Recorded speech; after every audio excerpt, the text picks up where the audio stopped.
Welcome everybody to Extreme Power No Handling Autocross, and today we're dealing with the 1972 Ford Falcon XA GT-HO.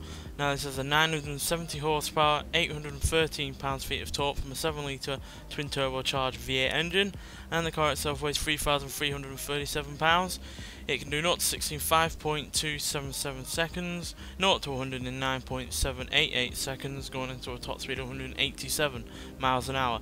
So yeah, this from the era was one of the more mental muscle cars, and yeah, hopefully it'll do well on here. So let's see what it can do. Obviously we're looking to beat the Dodge Dart Hemi Superstock, 58.258 seconds, but we have yet to have a classic muscle car come close to that. Hopefully this Ford will be the vehicle to do that though.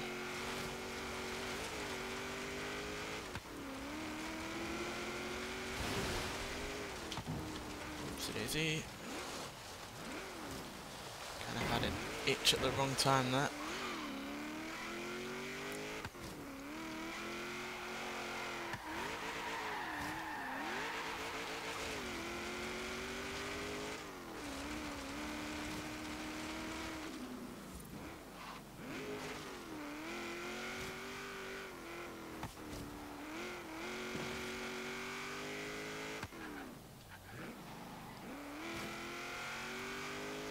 Handling wise, well, it's better than some of the older muscle cars that I've had on this series, but no, by no means the best.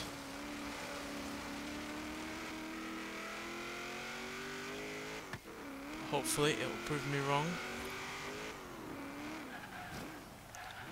First time there, 1 minute 6.934, but obviously we did have that crash, which was a complete accident.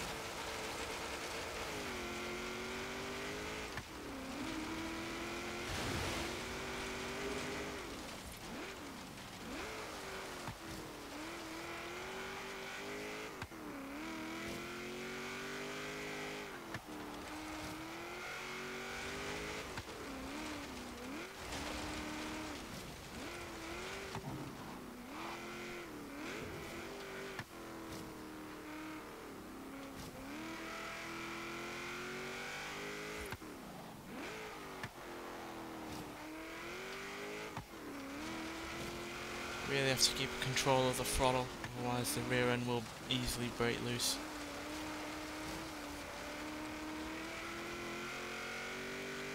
Especially when on the dirt.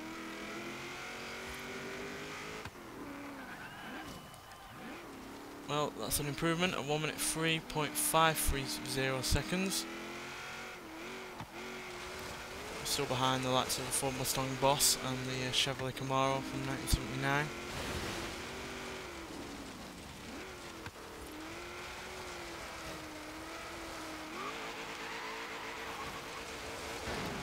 That rear end breaking loose again.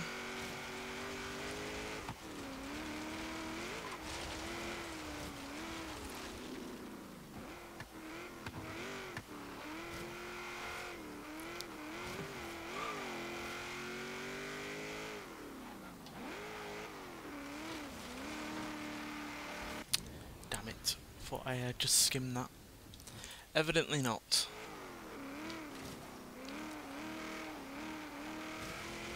This is going to be another dirty lap, unfortunately.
have to be so careful on that last corner when coming out of the dirt not to just floor it, because you won't have the traction to handle it. But there we go, 1 minute 2.596 seconds.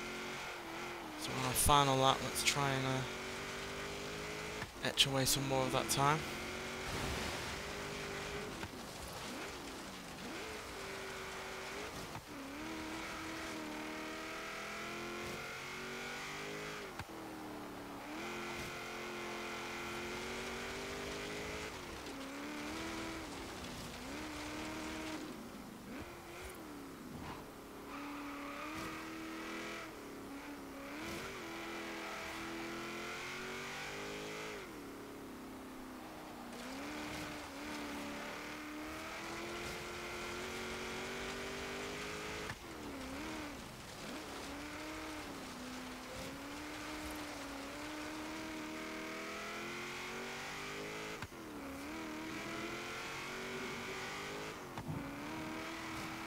Well, we slightly improved there with a time of 1 minute 2 seconds .429, which puts us exactly the same time as the 1979 Chevrolet Camaro Z28 from the last episode. So now, instead of having a new second place, we have a joint second place, which, yeah, is weird considering, you know, these cars are separated by 7 years, have, you know, different kind of layouts in terms of, you know, the shape of the car and the kind of car that they are, because obviously this is a saloon car, that Camaro is more of a coupe, and yeah, this is Australian and that's American, so yeah, that is a bit of a weird one that they're so similar in time, even though they were also different in terms of handling. The Camaro did feel a lot better in terms of handling than this did, had a lot less oversteer issues in this car, and yeah, seemed to handle its power a little bit better as well, and I think it was a lighter car as well. Let me just check my notes.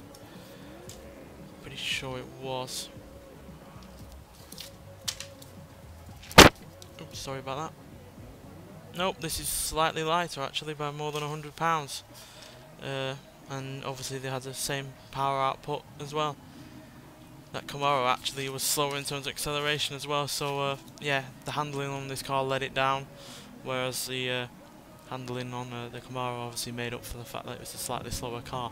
So yeah, just goes to show that if you don't have the power, well, if you don't have the handling, then no matter what power you've got, it doesn't really matter. So yeah, no doubt if that Camaro was a quicker car, we would have had a far quicker time out of that. But yeah, this Falcon, even though I do really like it in terms of stock, how it is stock, it's not all that good in terms of having all this extra power. Even though I do hate that Camaro, it's no doubt the better car, even though they all having the same time. So yeah, big surprise. It is the first classic muscle car draw that we've had between two cars, so yeah, it's just unusual that it was those two, really. I would have expected it to be between two more similar vehicles, but that's just the way it goes. Sometimes there are surprises, and we've had plenty of cars draw have the same kind of time on this series before, but usually they're even more different than these two, so yeah, it's just the way it goes. Anyway, thanks for watching, and I'll see you in the next one. Bye.